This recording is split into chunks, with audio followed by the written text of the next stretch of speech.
Hello. Many commentators tell us to perform the commandments in the Torah for their own sake, lishma in Hebrew, out of love and not for the purpose of receiving rewards. Maimonides summarizes this teaching as follows, quote, "Some ask, when I do these commandments, what is the reward that I will receive for it? The sages have warned us about this. A person should not make reward the objective of his service to God. And this is what Antigonos, the man of Soko, said in the Mishnah. Do not be like servants who serve the master in the expectation of receiving a reward, but be like servants who serve the master without the expectation of receiving a reward." And indeed, one should believe in the truth for the sake of the truth. And this is the matter they call one who serves from love. And the psalmist said, "Happy is the man who greatly desires God's commandments." Rabbi Eliezer said in the Talmud, note that it says who desires God's commandments and not who desires the reward of God's commandments. And even greater than this is what they said in the Sifrei. Do not say, behold, I'm learning Torah so that I will be rich, so that I will be called a rabbi, so that I will receive reward in the world to come. For this reason, it is written in the Torah, if you hearken to my commandments, to love the Lord your God and serve him with all your heart and soul, etc. All that you do shall be out of love alone. And this is the level of Abraham. He served from love. End of quote. Bartenura, a 15th century Italian commentator, summarizes, quote, a person should not serve his creator even for the hope of a reward, but rather out of love alone. However, there is a potential problem with this teaching.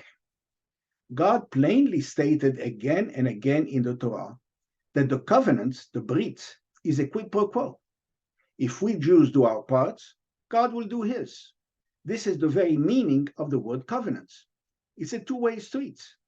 It is stated most clearly in this week's Torah portion, Tavo.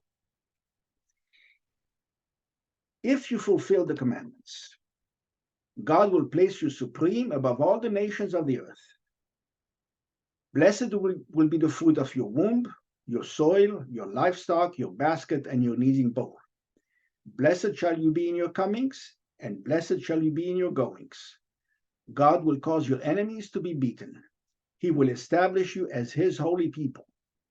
He will open up for you his good treasury, the heaven, to give your land its rain and in its season, and to bless everything that you do. You will lend, but you will not need to borrow. End of quote. It says only if you fulfill the commandments. It does not say if you fulfill the commandments for their own sake, out of love.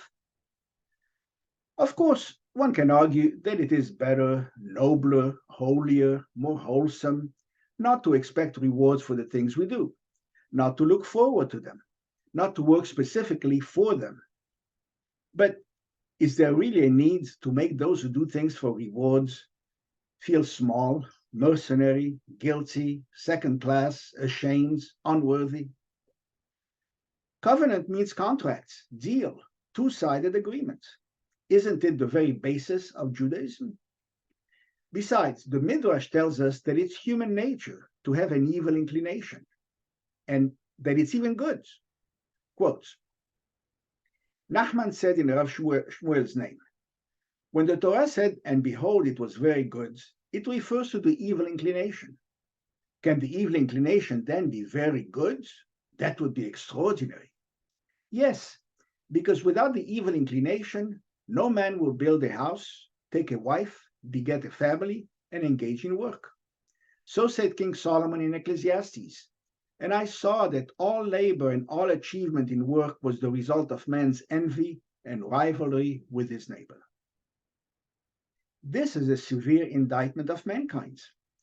It suggests that we achieve things for specific rewards, to show off and gain the admiration of others, to have more money or possessions, to get the girl or the boy, to do better than our neighbors, to be ahead of the competition, to win prizes, to exercise power, to show those who said we would never amount to anything.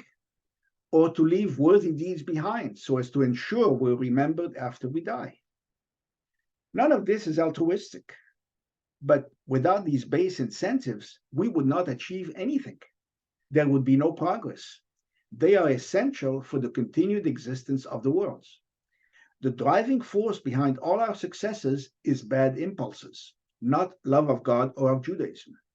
So it is no surprise that the Talmud says, Abaye said, the greater the man, the greater his evil inclination. Now we know why the great are great.